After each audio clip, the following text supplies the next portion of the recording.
She didn't even see the car until the freezing wall of muddy water slammed into her pregnant stomach, knocking the breath from her chest before she saw his face. The same face that once whispered, "I love you," in a hospital room while their dying daughter lay in her arms. The same face that walked out when she begged him to stay. And now that same face, smirking, cruel, gleaming with arrogance, had no idea the nobody he just humiliated is married to the billionaire who controls his entire empire.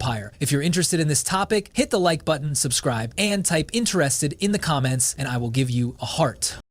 The mud didn't just hit her clothes, it slammed into her lungs, her heartbeat, the part of her that still flinched every time someone said the word mother around her. 1 second, Hannah was crossing the lot outside a discount grocery store, one hand instinctively cradling the small swell of her stomach, the other balancing a bag of cheap produce and prenatal vitamins. The next second, a speeding black Mercedes cut hard toward the curb, straight through a pothole full of filthy rainwater. The puddle exploded over her in a brown, freezing wave, drenching her from head to toe, soaking her hoodie, her jeans, and the delicate bump where a baby doctors once swore would never exist. She gasped, shivering, blinking mud out of her eyes, her mind flashing back to hospital lights and the sound of flatline monitors, the smell of antiseptic and grief. And then she heard it. The laugh, low, familiar, smug. A laugh she'd once told herself was charming. A laugh she used to think meant safety. The car rolled to a stop. The dark tinted window slid down, and there he was, Ryan Blackwell, her ex-husband.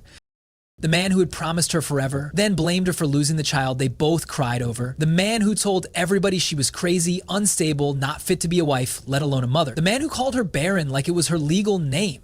He was even more polished than she remembered, hair perfect, jaw clean shaven, watch that cost more than her old salary glinting on his wrist.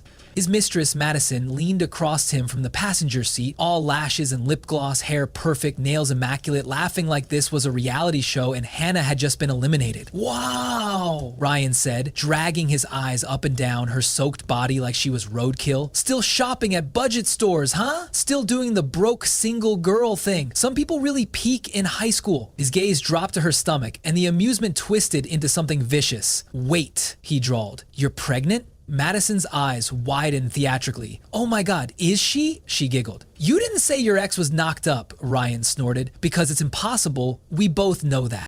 He leaned farther out the window, his voice cutting like ice. "What are you doing, Hannah? Scamming some poor guy? We both know your broken body can't carry a baby. You'll kill this one too, just like you killed ours." The words hit harder than the mud. Her vision blurred not from the water, but from the flood of memories. The hospital room at 26 weeks pregnant, the sharp pain that wouldn't stop, calling Ryan 16 times while he couldn't leave a closing. The panic, the blood, the silence, the tiny boy they named Noah because she couldn't bear to leave his birth certificate blank, even if he never took a breath. The doctor explaining that the trauma had torn her uterus, that any future pregnancy would be high risk. The percentage they gave her, 5 to 8% chance of carrying to term, single digits. The moment she told Ryan, and he didn't hug her, didn't hold her hand, didn't say, "We'll get through this." He just stared and said, "So you're basically useless now." Not "I'm so sorry," not "we'll adopt."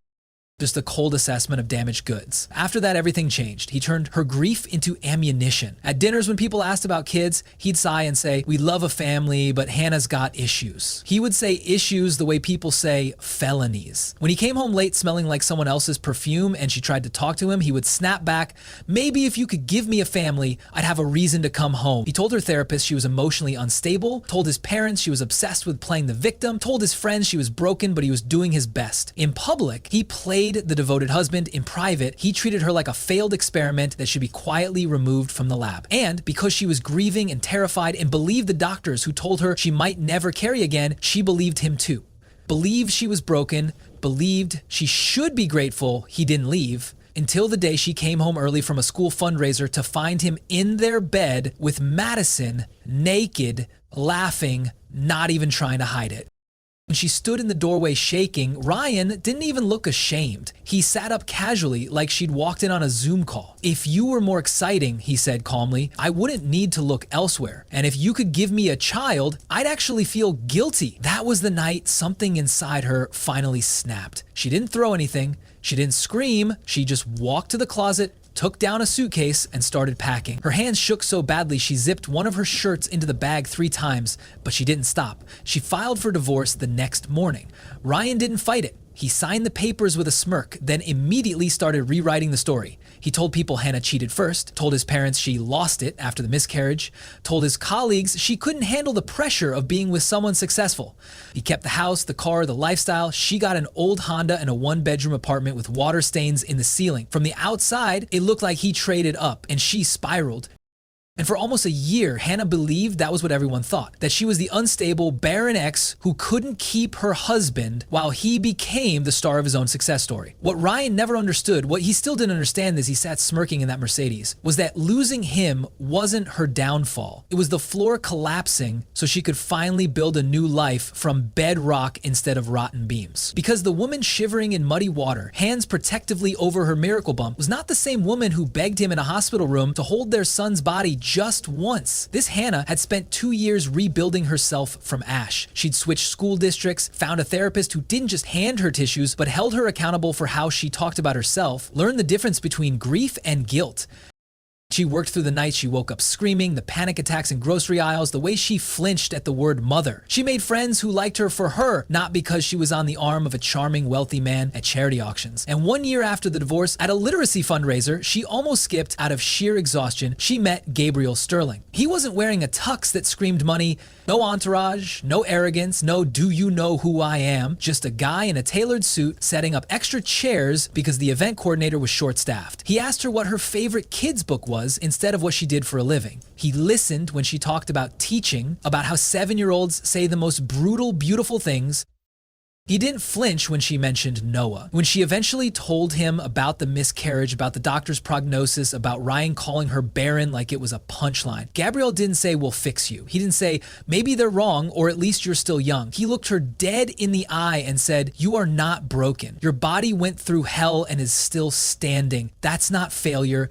That's survival. She thought he worked in some mid-level executive role. He never bragged, never name-dropped, never flaunted anything but his decency. It wasn't until months later that she learned his last name was Sterling, like the Sterling Center downtown, Sterling Investments, Sterling Global, the Sterling Foundation.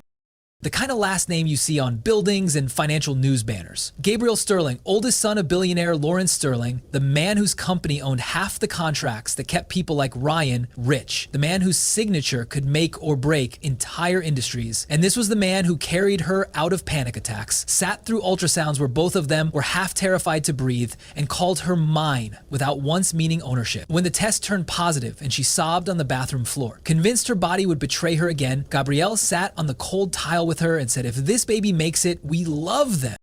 If this pregnancy doesn't, we grieve them, but either way, you are not a failure. And somehow, against every statistic, everything she'd been told, the pregnancy held. 12 weeks, 16, 20, every appointment came back steady. Every scan showed a tiny heartbeat, pounding like it refused to give up. A doctor called it borderline miraculous. Ryan had no idea any of that existed. As far as he knew, Hannah vanished into a small life somewhere, nursing her misery alone. He didn't know she was now Mrs. Hannah Sterling. He didn't know she slept beside the man who would one day control the very contracts that propped up Ryan's company.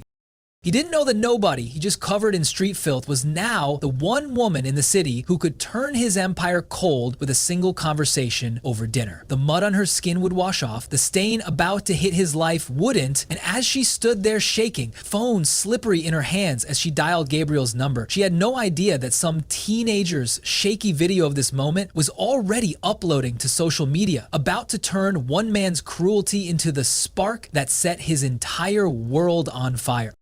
Hannah didn't remember walking into the Sterling penthouse. She didn't remember the elevator ride, the doorman's stunned expression, or Gabriel lifting her into his arms because she was shaking so hard her knees kept buckling. What she did remember, what pressed itself into her bones, was the way his voice shifted the moment she whispered it was Ryan. Just 2 words, 2 syllables, and everything in Gabriel's expression, his jawline, his shoulders, the softness he always held around her, hardened into something cold, calculated, and quietly terrifying. The kind of calm men develop when they grow up around power that destroys people professionally long before it ever touches them emotionally. He carried her to the bathroom, turned on the warm water, and grabbed towels without saying anything. Not because he was ignoring her, but because he was holding back the version of himself she had seen exactly once, the one who threatened to crush a journalist lawsuit for publishing a rumor that Hannah was pregnant, out of desperation. And the journalist backed down within 18 hours. Hannah sat on the edge of the tub as Gabriel gently wiped the mud off her arms, her jeans, the curve of her belly, her baby, their miracle. Every swipe of the towel felt like he was erasing something Ryan tried to stain permanently. Did he hurt you? Gabriel asked quietly. Too quietly. She shook her head. Just humiliated me. He splashed mud on my pregnant wife and laughed. The way Gabriel said wife didn't sound like a label. It sounded like a line in the sand. Hannah tried to laugh, but it came out thin. Technically, he doesn't know I'm your... Gabriel froze mid-mation. He will. That sentence carried the weight of 1,000 consequences. Hannah swallowed. It's not worth the trouble. Gabriel looked up, eyes dark. He made it worth the trouble. He pressed a kiss to her temple, soft enough to make her chest ache. Tell me exactly what he said, she hesitated, not because she didn't want to tell him, but because saying the words out loud felt like pulling old wounds open again. He called me barren, she whispered, said I'd kill this baby too. Gabriel's entire body went still as if every muscle locked into place at once. He said what? Gabe. He set the towel down, stood up, and walked to the door. Not fast, not dramatic, just deliberate. A kind of chilling composure that was scarier than shouting. She followed him into the living room. Gabriel, please. He turned to her slowly. I'm not angry because he insulted you, he said. I'm angry because he endangered my child in the middle of a street to hurt you. Hannah's breath shook. I don't want revenge? Good, Gabriel said softly, because revenge is emotional. This isn't emotional. It's corrective. That word made her chest tighten. Corrective. Not impulsive, not messy, not vengeful, a strategy. Gabriel's phone buzzed. One of his security chiefs had texted, "We have the footage, going viral, 3.2 views in 40 minutes. Gabriel didn't even blink. Pull every copy, every angle, every upload. Archive it. If someone deletes it, pull it from the back end. Yes, sir. Hannah read the screen, horrified. Gabriel, no. This is going to humiliate him. Gabriel turned to her with deadly calm. So? She opened her mouth, then closed it. She didn't have an answer. She wasn't a vengeful person, but she wasn't the same fragile woman Ryan broke either. Something inside her, something small but fierce, felt a spark of justice. Not revenge, justice. Her phone buzzed next, a notification from social media, a teenager's post, a shaky zoomed-in video, a caption, this guy sped through a puddle to drench a pregnant lady. Stick, and thousands of comments pouring in, who does this? Well, monster. Pregnant, OMG arrest him now. Isn't that Ryan Blackwell, the real estate guy?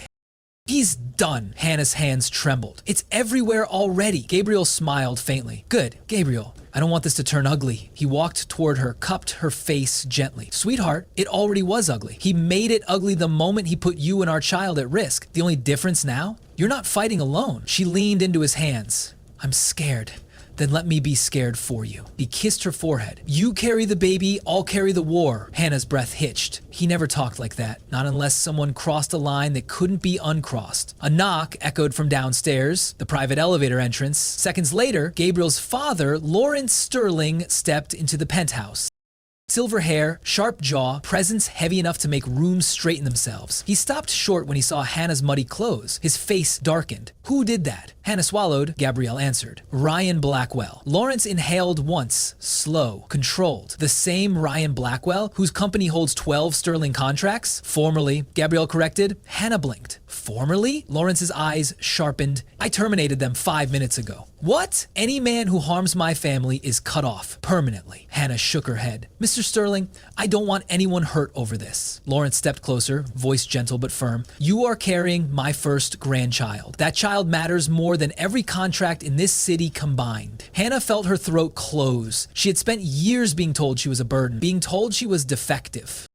Being told she was the reason a man couldn't love her. And now here was a billionaire, a man who owned skyscrapers and entire industries, looking at her like she was a treasure he'd defend with his last breath. She covered her mouth with her hand, overwhelmed. Thank you, she whispered. Lawrence reached out and squeezed her shoulder. You're safe now. We protect our own. Gabriel stepped behind her, wrapping his arms around her gently. Rest, he murmured. I'll handle everything. And she believed him, because for the first time in years, she wasn't the woman crying in a hospital bed while her husband checked his email. She wasn't the woman Ryan abandoned. She wasn't the woman Ryan thought he could humiliate in the street. She was Hannah Sterling. And the world was about to find out exactly what that meant. Hannah woke up the next morning with the weight of everything still sitting heavy in her chest, but something in the air around her felt different. Calmer, colder, sharper, like the atmosphere that settles over a city right before a storm rolls in. Gabriel wasn't beside her. That alone told her he was already moving. She found him in the glass-walled office overlooking the Thames. Sleeves rolled up, phone pressed to his ear, voice steady enough to scare anyone who knew him well. "No, Richard doesn't get notice," Gabriel said. "Freeze everything tied to his company. Yes, including the subsidiaries. If they so much as breathe near a Sterling contract again, I want alerts." He ended the call and leaned back slowly, jaw tense. He hadn't noticed her yet. She took a small step closer. "Gabe?" He turned instantly, and the moment he saw her, his entire expression softened. "Morning, sweetheart," he murmured, walking over to kiss her forehead, then her cheek, then the top of her bum. A tender ritual, a grounding one. "How are you feeling?" "Like someone dropped a washing machine on my nervous system," she said. He smiled faintly. "Understandable." She glanced at the desk. Papers, screenshots of comments, legal documents, contract sheets highlighted in red. "You've been up all night?" "Not all night." "How long?" "Since about 4, he said casually. "4 this morning." "4 yesterday morning." Her heartbeat stuttered. "Gabriel, I'm fine," he said. "But Ryan isn't." The calm way he said it made her want to sit down. He guided her to the couch, sitting beside her. "You're not responsible for how I protect my family," he said. "You didn't ask for this, but I won't apologize for doing what's necessary." "I never asked you to fight," she whispered. "You didn't have to," Gabriel said. "The moment he splashed that mud on you, the moment he laughed, he declared himself an enemy. And I treat enemies differently than I treat people who make mistakes." She looked down at her shaking hands. "I don't want him hurt." Gabriel's voice softened. "Hurt? No. But stopped? Absolutely." Before she could respond, Lawrence entered the room again, this time with a folder under his arm and a look on his face that made Hannah straighten. "We have a situation," Lawrence said, handing the folder to Gabriel. Gabriel opened it, scanning each line with an expression that stayed unnervingly neutral. Hannah couldn't handle the suspense. "What is it?" Lawrence exhaled. "Ryan is panicking," very loudly. Gabriel slid the folder across the coffee table. Hannah's breath caught. Newspaper headlines, tweets, viral posts, videos with millions of views, all featuring the same thing. A freeze frame of Ryan leaning out his Bentley, pointing and laughing while she stood drenched in mud. Hannah covered her mouth. "Oh my God." Headlines read like knives dipped in gasoline. "Real estate tycoon mocks pregnant woman after near-miss accident mud bath millionaire. Blackwell humiliates expectant woman in shocking viral video. Does this to a pregnant lady?" One headline made her stomach drop. "Is this the ex-wife of Sterling heir Gabrielle?" "Sterling?" "They know it's me," Hannah whispered. Gabriel nodded. It was only a matter of time. "Gabe," her voice shook. "I don't want to be in headlines." "You won't be," he said. "Not once this is handled." "Handled how?" Lawrence stepped forward. "His board is calling for an emergency vote. His sponsors are pulling out. 3 banks flagged him this morning. He's hemorrhaging support." Hannah felt lightheaded. "Because of me?" "Because of him," Gabriel corrected. "Because of his choices, his cruelty, his arrogance." "Actions have consequences, Hannah. He created this." Hannah pressed her hands to her face. "I don't want to watch someone lose their life." "You're not," Gabriel said gently. "You're watching someone lose their ego." She exhaled shakily. "I don't like any of this." "You're allowed to dislike it," Lawrence said. "You're not responsible for it." "I still feel guilty." "That's because you're kind," Gabriel said. "Kind people feel guilt even when they're the ones bleeding." She looked up slowly. "And what happens now?" Gabriel stood. "Now, Ryan learns what happens when a man tries to humiliate my wife and underestimates who she became without him." Before she could ask what that meant, Gabriel's phone buzzed again. He answered. His tone changed instantly. "Put him through." He tapped a button. Ryan's panicked voice filled the office through speakerphone. "Gabriel?" "Gabriel, man. I think there's been some kind of misunderstanding." Hannah froze. Gabriel didn't. "No misunderstanding," Gabriel said coolly. "You splashed mud on my pregnant wife." Silence. Hannah could hear Ryan's breath hitch. I didn't know she was your? "You didn't care who she was," Gabriel said. "You just cared about hurting her." "It was a joke," Ryan blurted out. "A stupid joke." Come on, man. This is getting blown out of proportion. "That video, it's ruining my life." Gabriel's voice went soft and lethal. "Maybe you shouldn't have treated her like she was beneath you. Just tell people I apologized." "Did you?" I'm apologizing now." No, Gabriel said. You're begging. Hannah shut her eyes.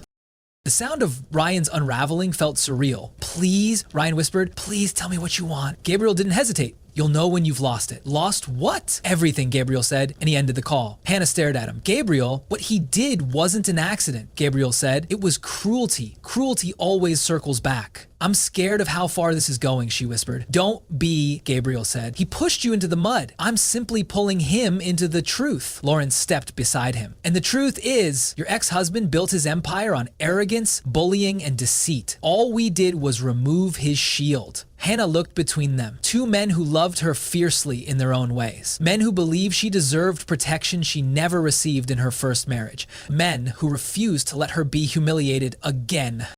She placed a hand on her stomach. Her child kicked, soft but certain. A reminder, a promise, a new life she was determined to protect. What happens next? She whispered. Gabriel took her hand. Next, the world discovers who you are now, and your ex-husband discovers who he never should have crossed.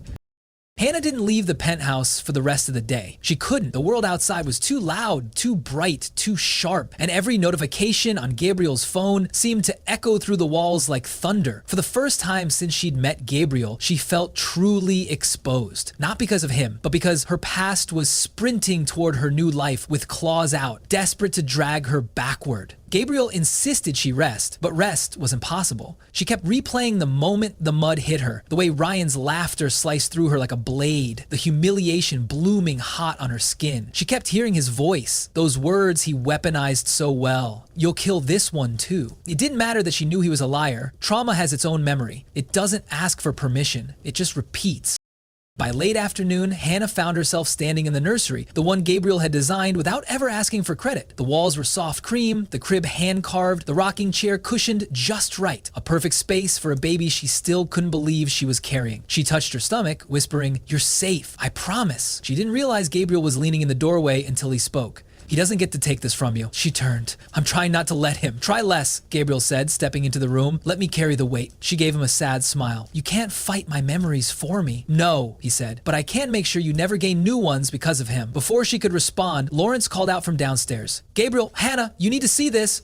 They exchanged a look and walked down together, Hannah holding the railing like the ground might shift. Lawrence was standing in front of the massive TV, remote in hand, face grim. News channels picked it up, he said. All of them. Gabrielle exhaled slowly. Show us. The screen lit up. A major news anchor appeared, expression carefully neutral, the kind reserved for political scandals or international disasters. Good evening.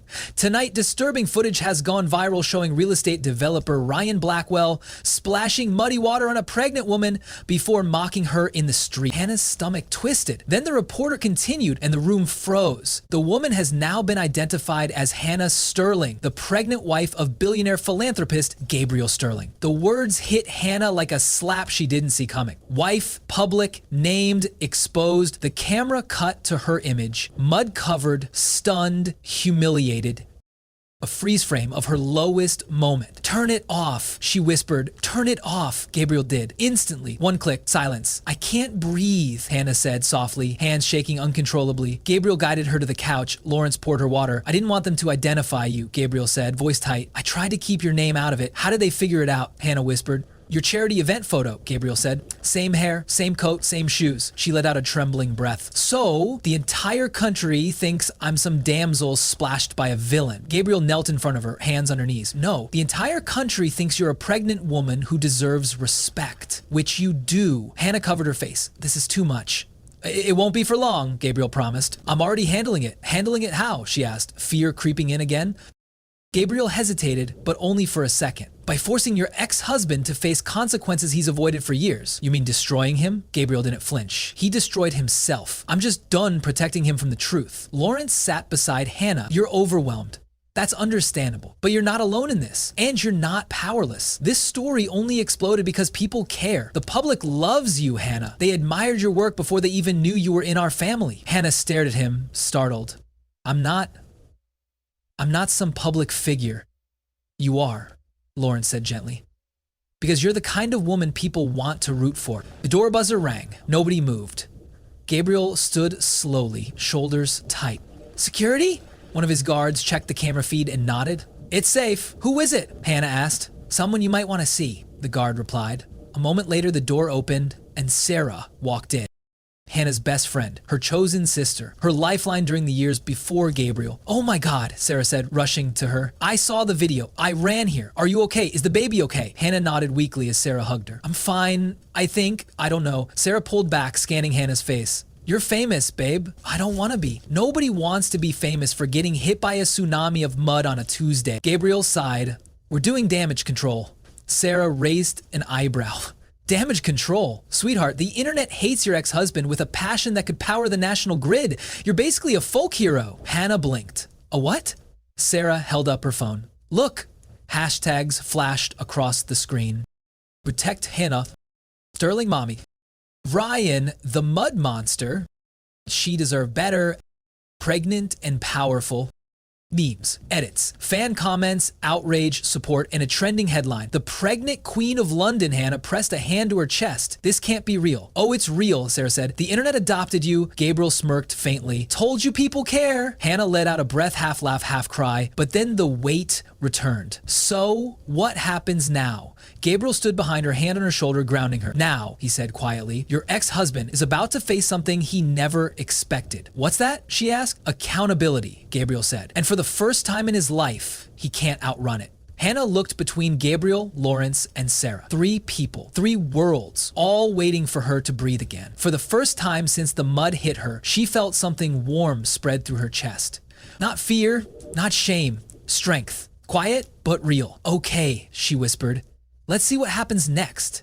And what happened next was the beginning of a reckoning that would not only expose who her ex-husband really was, it would reveal exactly who Hannah Sterling had become.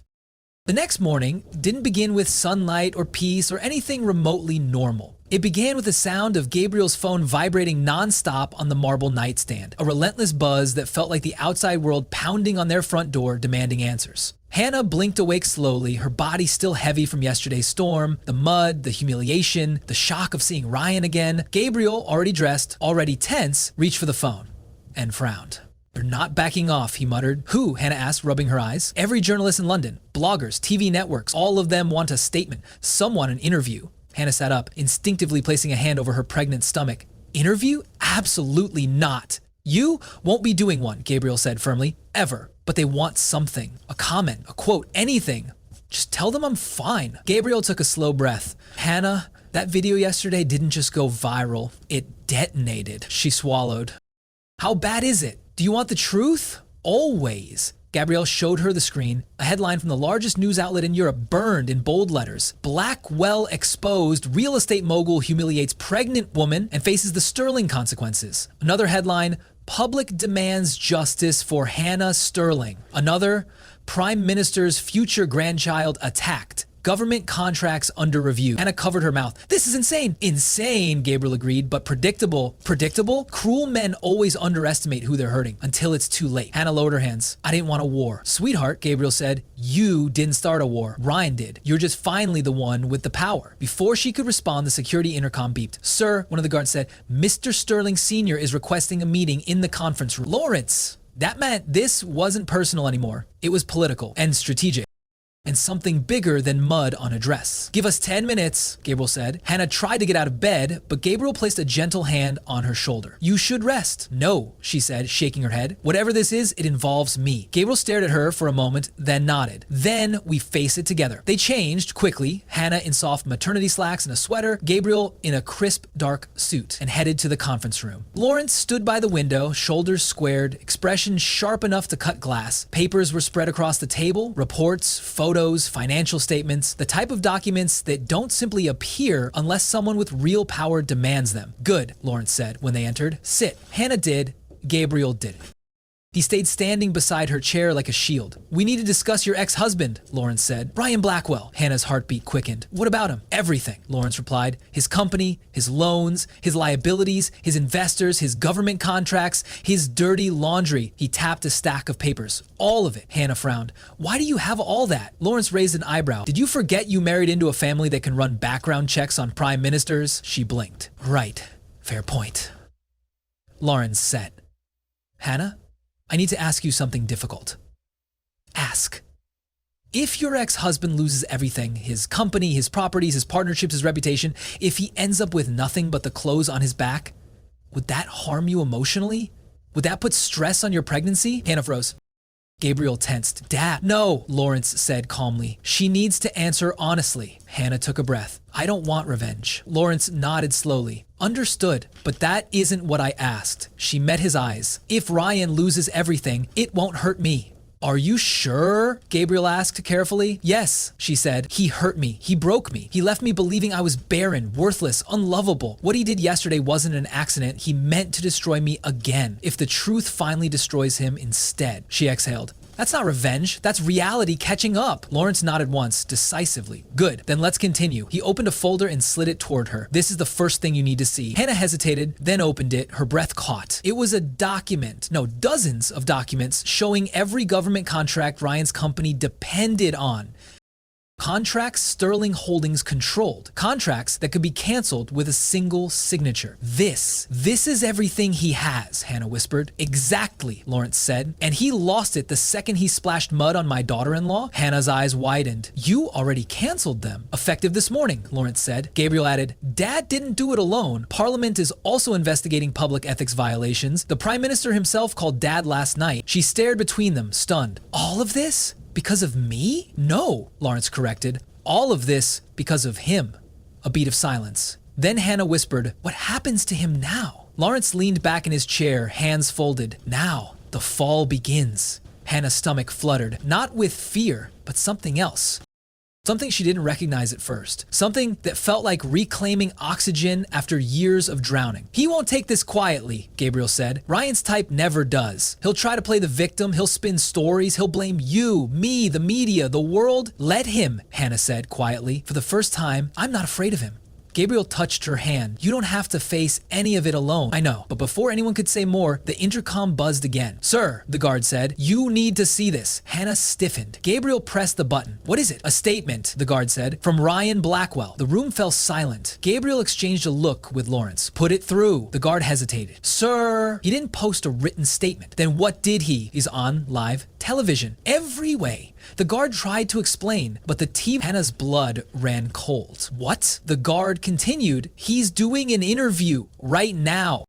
Denying everything. Hannah swallowed, her pulse thudding painfully in her ears. Put it on screen, Gabriel said. The TV flickered on, and there he was, Ryan. Clean suit, fake smile, crocodile tears. I didn't know she was pregnant, he told the reporter. I didn't know it was Hannah. I was just driving. The mud puddle was an accident. I love her. I always have. She left me. I was heartbroken. This is all a misunderstanding. Hannah's hands curled into fists. Then Ryan said it. The sentence that made Gabriel step forward like he was about to destroy the television itself. She was unstable, Ryan claimed. She's always been unstable. I tried to help her. I tried to save her, but she wouldn't let me.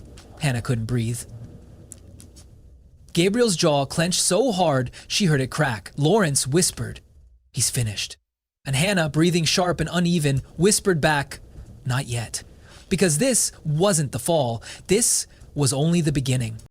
Hannah didn't cry. Not when she saw Ryan's face lying through perfect teeth. Not when he used the same word he'd weaponized against her for years, unstable. Not even when he tilted his head, softened his voice, and practiced the kind of faux vulnerability that used to manipulate her into silence. No, Hannah didn't cry. She went still, completely still, like every nerve in her body had frozen and sharpened at the same time. Gabriel muted the screen and stepped between her and the TV, blocking Ryan's face. You don't have to watch this. Hannah lifted her chin. I'm not watching it because I'm afraid. I'm watching it because I want to see exactly how he tries to wriggle out of this. Lawrence folded his arms. He's digging his own grave with a silver spoon. But Hannah wasn't listening to them. She was studying Ryan. Every micro-expression, every exaggerated sigh.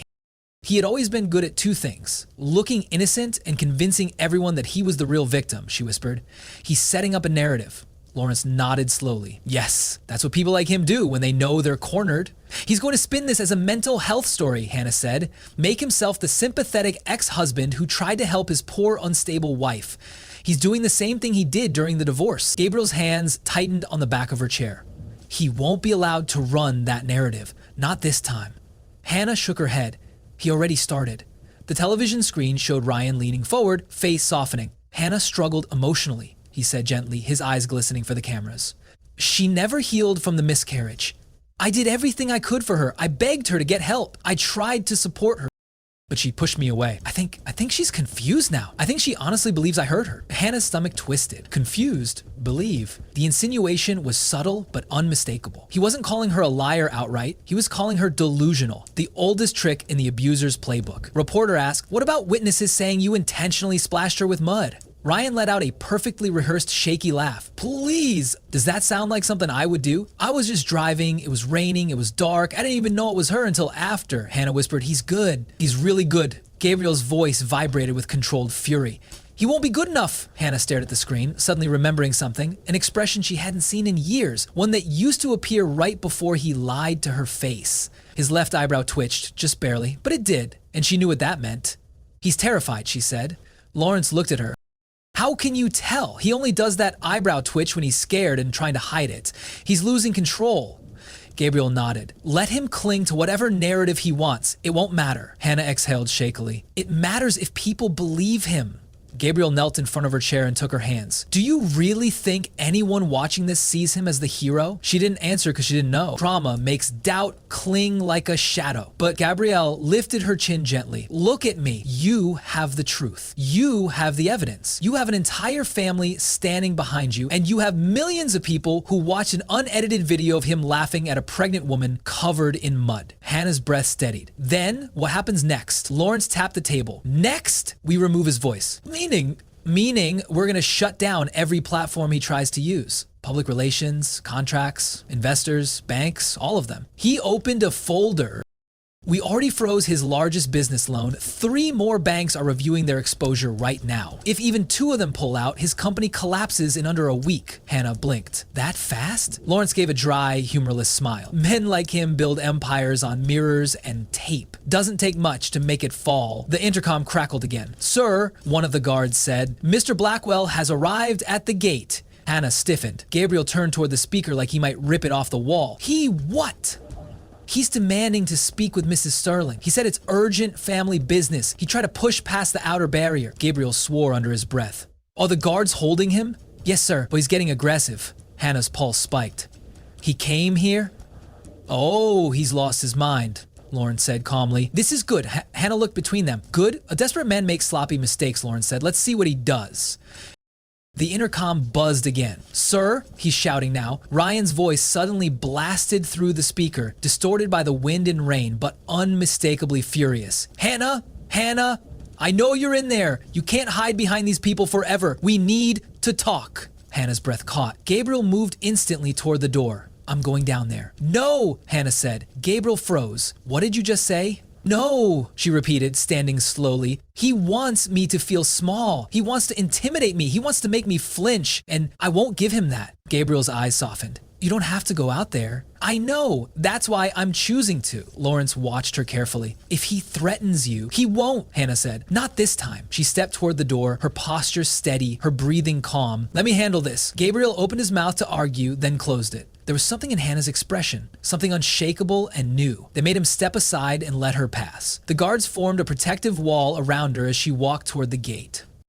Ryan was soaked from the rain, hair plastered to his forehead, face twisted with rage and panic. The second he saw her, he lunged forward, gripping the bars. "Hannah, open the gate." Her voice was low and steady. "Why are you here, Ryan?" "Because we need to fix this," he snapped. "You need to tell them the mud thing was an accident." "It wasn't an accident." "Yes, it was. You're confused." Hannah tilted her head.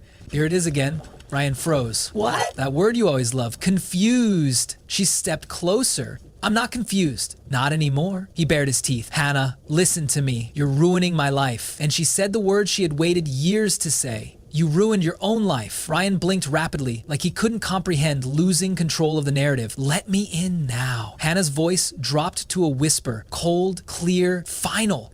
"No." Ryan's face twisted. "You think you're powerful because you married money?" Hannah shook her head.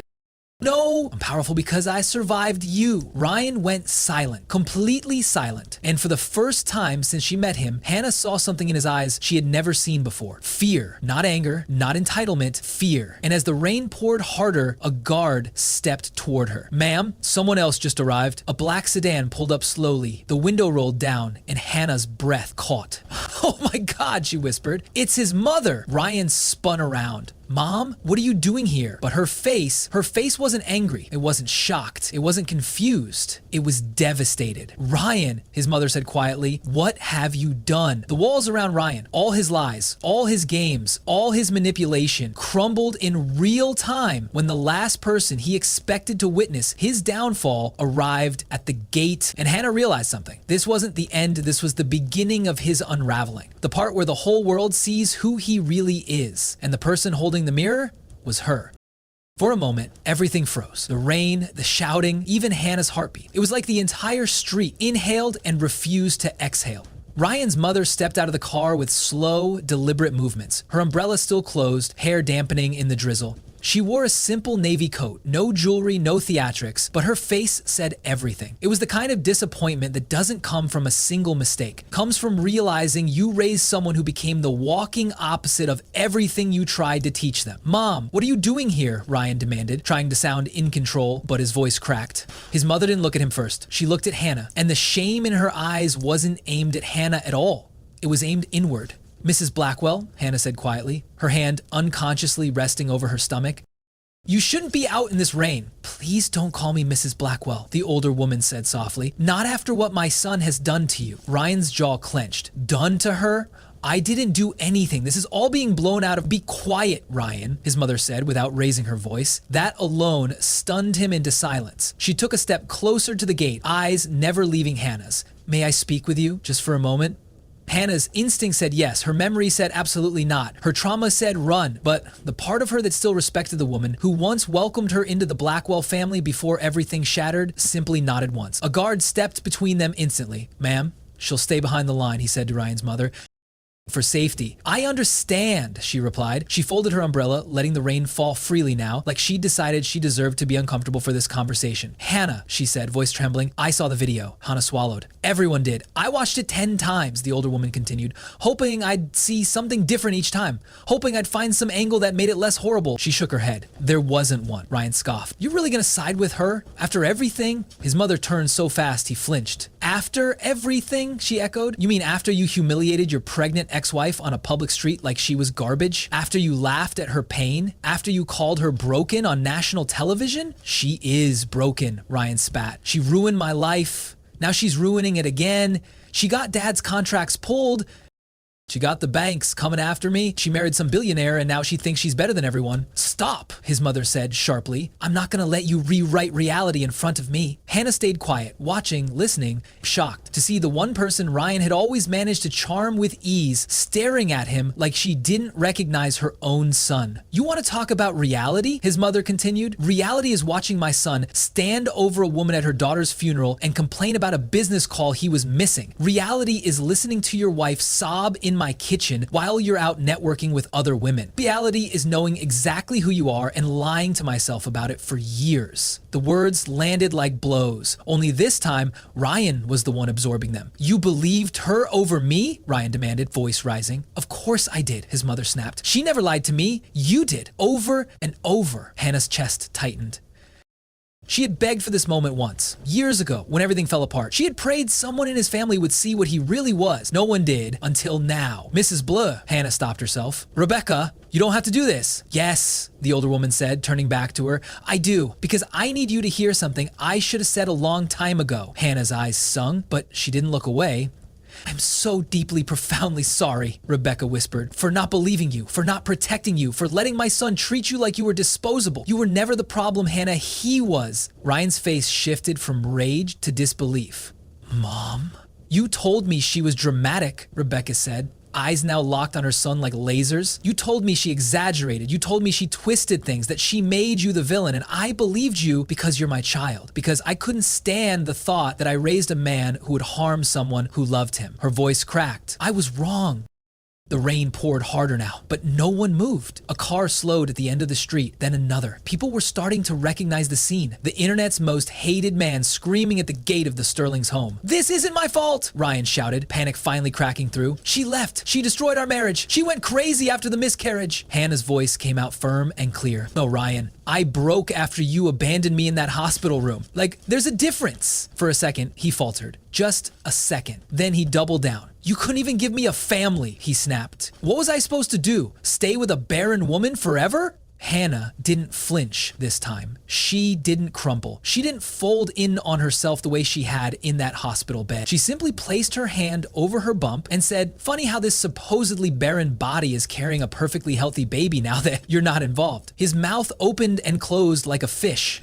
He looked trapped, cornered, exposed. His biggest lie, her brokenness, had just collapsed in front of the one person he never wanted to see it fall, his mother. Rebecca's hand flew to her mouth, eyes filling with tears. "You told me she couldn't keep a pregnancy," she whispered to her son. "You said it was her fault. You said the doctors said she damaged her own body." "They did," Ryan insisted. "You heard them?" "I heard what you repeated, Ryan. I never saw a report. I never spoke to her doctors. I just took your word for it like a fool." Hannah exhaled sharply. The lies were peeling back like rotten wallpaper. Rebecca turned back to her. "You said healthy?" "So far," Hannah nodded. "Every test, every scan." She looked at the older woman with something like gentleness. "Your grandchild is real. You just didn't know about him." The word "him" slipped out.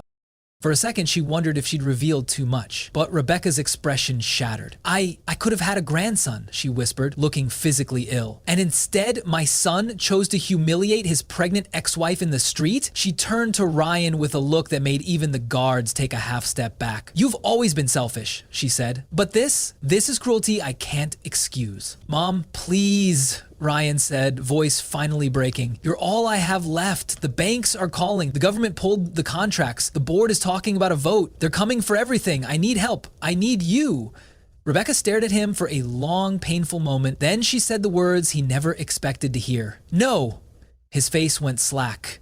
"What?" "No," she repeated. "I am done cleaning up the messes you make with women. I am done vouching for your character when you don't have any.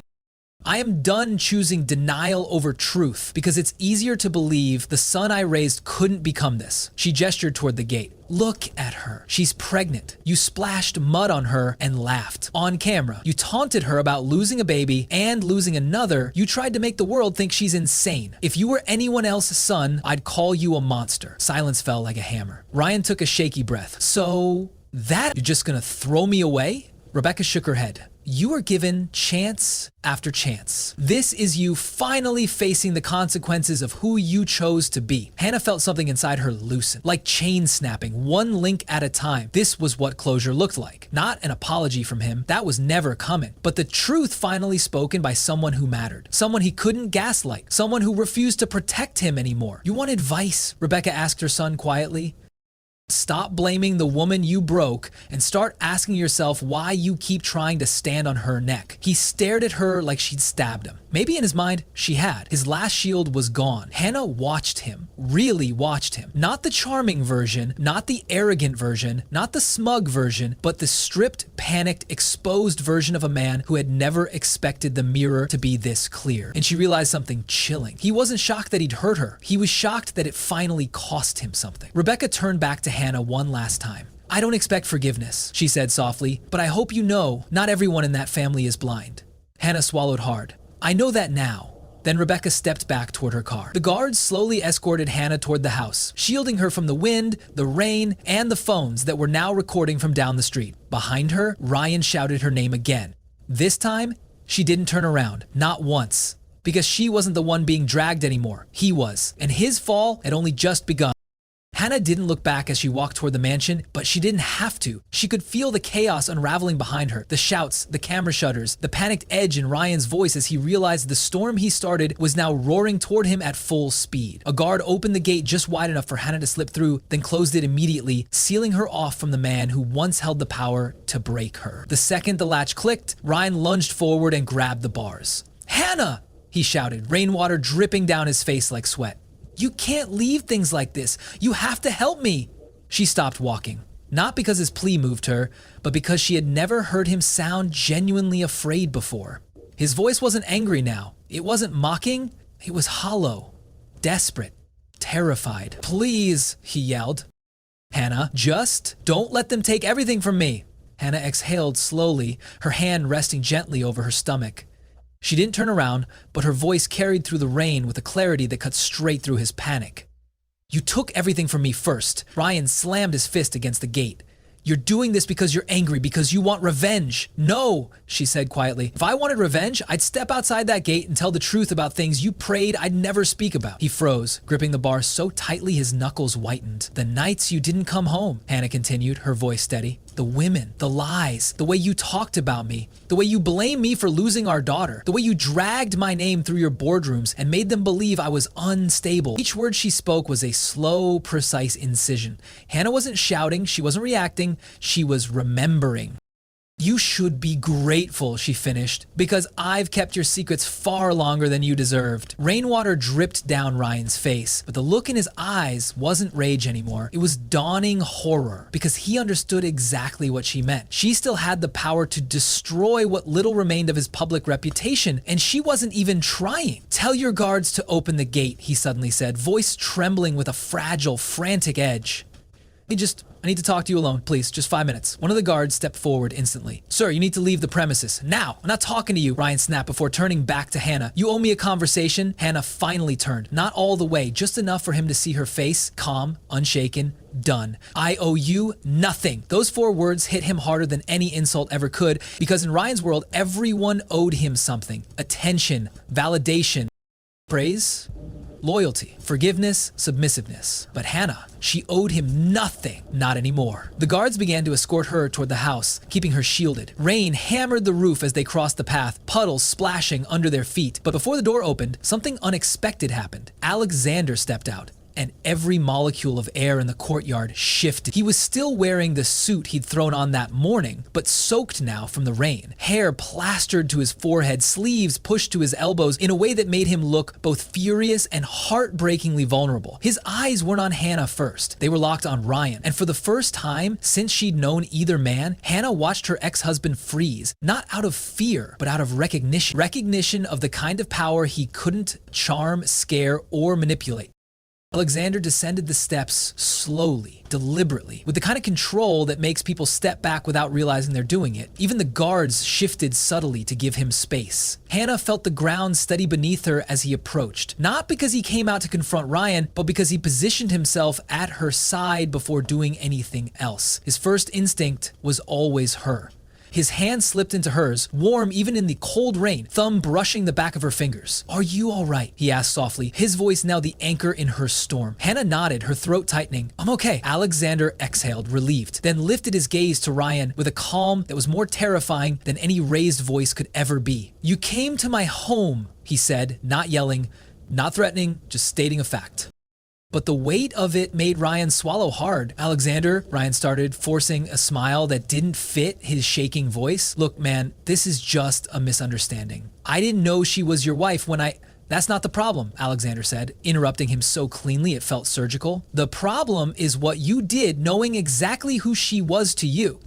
Ryan blinked rapidly, rain dripping off his nose. "You don't understand. The media didn't humiliate my pregnant wife in the street," Alexander said. "You did. The media didn't mock her miscarriage. You did. The media didn't weaponize her trauma. You did." Each sentence landed like a courtroom verdict. But Alexander wasn't finished. "You're not being punished for who I am," he continued. "You're being punished for who you are." Ryan's face twisted with panic. "I didn't know she'd end up with someone like you. I didn't know—" "You didn't have to know," Alexander said.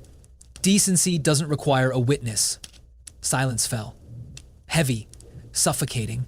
Ryan looked between them, wet hair plastered to his forehead, chest heaving. "Please," he begged, voice cracking. "Alexander, Hannah, please don't do this. My company is collapsing. My board wants me out. The banks froze everything. I'm losing everything. I have nothing left." Alexander looked at him with a calm so sharp it was almost surgical. "That," he said quietly, "is the first honest thing you've said today." Ryan flinched. His gaze then dropped to Hannah's belly. Round, healthy, undeniable, and something in his face twisted. Regret? Jealousy? Rage? Loss? Maybe all at once? Is it? He started, voice thin. Is it a boy? Alexander's jaw ticked. Hannah stiffened. The guards tensed. Ryan saw the reaction and took a step forward, eyes wide. Hannah, please. I just need to know. For the first time in a very long time, Hannah saw the version of Ryan she once fell in love with. The one who promised her the world before taking a sledgehammer to her heart. But that version was gone, now buried under the wreckage of his own choices. And his sudden desperation wasn't love, it was ego. It was the realization that the legacy he once mocked her for failing to give him, she had given someone else. It doesn't matter, Hannah said softly. You lost the right to know. His face shattered. He reached for the bars again, rainwater dripping down his trembling hands. Hannah, please. But before he could finish, a voice rang out from behind them, deep, controlled, final. That's enough. Lawrence Sterling, Alexander's father, stepped out from the entrance of the house, suit crisp, expression unreadable, power rolling off him like thunder. He surveyed the scene like a monarch inspecting the aftermath of a battlefield. Alexander, he said calmly, bring Hannah inside. Then he turned his gaze on Ryan. The kind of gaze that could dismantle empires. As for you, Lawrence continued, you will receive a formal notice within the hour. Ryan blinked. A notice for what? Consequences, Lawrence said simply. The kind that arrive when you mistake cruelty for strength. Ryan's mouth opened, but no sound came out. Lawrence didn't wait for a response. He turned to his son. Get her warm, get her safe. I'll handle the rest. Alexander squeezed Hannah's hand gently. Come on, he whispered. Let's go inside. As they walked toward the door, Hannah felt Ryan's eyes on her back, wide, hollow, and filled with a dawning realization the world he built on arrogance was collapsing. And she was no longer beneath his feet, she was beyond his reach. For the first time, Ryan didn't shout her name, he didn't make demands, he didn't mock or sneer or twist the truth. He simply stood there in the rain, looking at the woman he tried to break, finally understanding the truth. She wasn't the one who needed saving, he was. And no one was coming to save him. The moment the mansion doors closed behind her, the storm outside felt like it belonged to another lifetime. The marble floors were warm beneath Hannah's feet, the chandeliers casting soft gold light that wrapped her in a calm she didn't know she needed.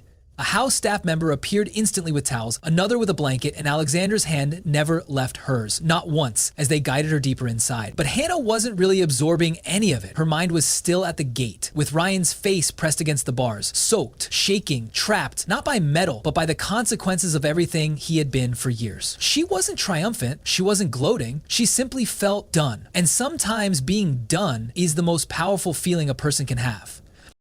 Alexander led her upstairs into their private sitting room. He eased her onto the couch, wrapped a thick blanket around her shoulders, and knelt in front of her with a gentleness that unraveled the last tight knot in her chest. Hannah, he murmured, brushing wet hair away from her face. You did nothing wrong. Not today, not ever. Her voice was soft, shaky. He looked scared. Good, Alexander said without hesitation. Fear is the first time some men ever understand themselves. She exhaled, a tremor running through her. I don't feel proud about any of this. I thought I would. You feel human, he said, which is more than I can say for him.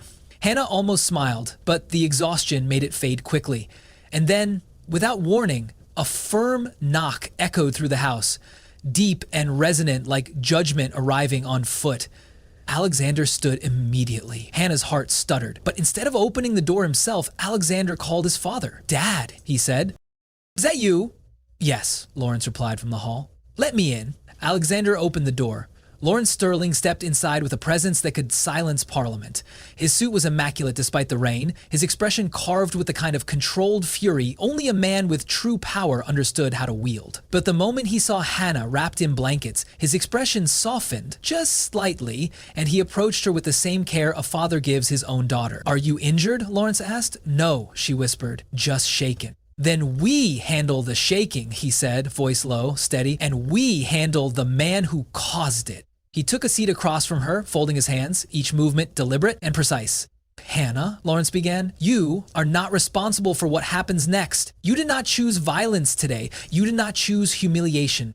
You did not choose cruelty. Her eyes filled. But he did. Exactly, Lawrence said. And people who choose cruelty must live in the world they create. For several seconds, none of them spoke. Then Lawrence inhaled deeply. I've spoken with legal, he announced. Richard Blackwell is being issued a formal restraining order, effective immediately. He will not be allowed within 500 feet of you, Alexander, or this child. Hannah nodded shakily. Alexander squeezed her hand. Additionally, Lawrence continued, his government contracts will be permanently terminated. No appeals, no reviews, no reconsideration. Hannah swallowed hard. His company will collapse, Lawrence finished. And that collapse is not your responsibility. It is the result of his actions, not your existence. She pressed a hand to her stomach. The baby kicked, as if agreeing. But Lawrence wasn't done. He will attempt to reach you, he said quietly. Here he went to twist some ribbon. Then Lawrence wasn't done. He will attempt to reach you, he said quietly. Men like him always do, not out of love, out of entitlement, out of ego, out of the belief that they own the people they once hurt. Hannah lifted her gaze. And what should I do if he does? Lawrence didn't hesitate. You do nothing, we do everything. She breathed out slowly, relief spreading through her. Warm, steady, real. But then Lawrence leaned forward, his expression shifting from protective to almost heartbreakingly sincere. Hannah, he said, you are family now. You are not alone. You are not vulnerable. And you are not someone a man like Richard gets to wound twice. Her eyes filled and she nodded. Thank you. Lawrence stood, placing a gentle hand on her shoulder. Rest tonight. Tomorrow we move forward. He left the room with the calm of a man who always knows how the story ends. When the door closed behind them, the house felt impossibly quiet. Alexander joined Hannah on the couch, pulling her into his chest. She leaned into him, listening to the soft rhythm of his breathing, the beating of a heart that had never once abandoned her. You were incredible today, he said. I didn't feel incredible. You felt human, he repeated, and that's enough. Minutes passed, maybe hours. Rain continued to tap softly against the windows, a calmer echo of the chaos outside. Finally, Hannah whispered, Alexander? Yeah? She looked up at him, eyes glassy but steady. Do you think he regrets it? Alexander considered the question carefully. Regret requires self-awareness, he said finally. And Ryan only feels something when it affects him. Hannah nodded slowly. That sounded right. It felt right. But she still had one more question. One she didn't ask lightly. Do you think he'll ever change? Alexander pulled her closer. No, he said quietly. But you did. You healed. And that matters more than his downfall. Hannah rested her forehead against his chest. I'm glad it's over. But Alexander shook his head gently. It's not over, he whispered. It's rewritten. She closed her eyes, letting his words settle over her. And then, somewhere in the deep quiet of the room, the baby kicked again, stronger this time. Certain, Hannah smiled through tears because she finally understood something she didn't know she needed to understand. She didn't win because Ryan lost. She won because she survived him. Outside the gates, Ryan Blackwell sat alone in his car, rain pouring over the windshield, breath fogging the glass as he fell apart in a way he had never allowed himself to. His phone buzzed nonstop, legal threats, financial alerts, board resignations, bank warnings. His name was trending everywhere, every headline a slow-motion car crash of humiliation. He wasn't angry. Now, he wasn't arrogant. He wasn't mocking. He was undone, completely, utterly, permanently. And every part of him knew the truth. The one woman he believed would always remain beneath him was now living a life he would never be invited into, standing beside a man he could never outshine, protected by power he could never challenge, and carrying a future he had once claimed she could never have. The rain fell harder. The phone kept buzzing, and Ryan Blackwell realized far too late that the world he built on cruelty had finally collapsed on top of him. Meanwhile, inside the mansion, Hannah leaned into Alexander's arms and whispered the first words that truly released her from the past. I'm free. And for the first time in her entire life, she meant it.